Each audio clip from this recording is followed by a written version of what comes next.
महाराष्ट्र शासनाने प्रतिबंधित केलेला सुगंधी तंबाखूची विक्री करण्याच्या उद्देशाने वाहतूक करणाऱ्या टेम्पोमधील 28,97,060 रुपये किमतीचा प्रतिबंधित तंबाखूजन्य पदार्थांचा साठा लातूर स्थानिक गुन्हे शाखेच्या पथकाने औसा तालुक्यात पकडला।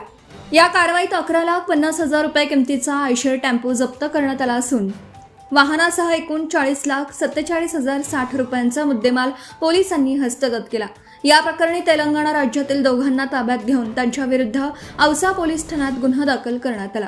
लातूर जिल्ह्यात अवैध धंदे, प्रतिबंधित तंबाखूजन्य पदार्थांची वाहतूक, साठवणूक आणि विक्री करणाऱ्यांविरुद्ध पोलिसांनी कारवाईची मोहीम अधिक तीव्र केली आहे।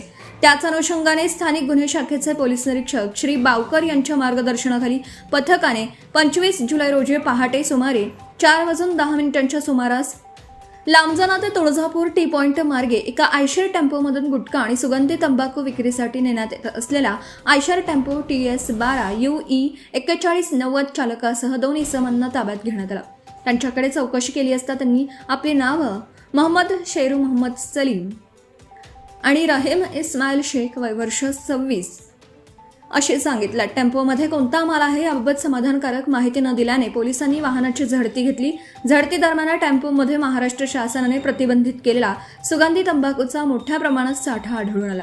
या कारवाईत विविध लेबल असलेले सुगंधी तंबाखूची पोती, राजरतन किमाम नावाचे काचेचे डबे असा एकूण 28,97,060 रुपये किमतीचा प्रतिबंधित तंबाखूजन्य माल जप्त करण्यात आला।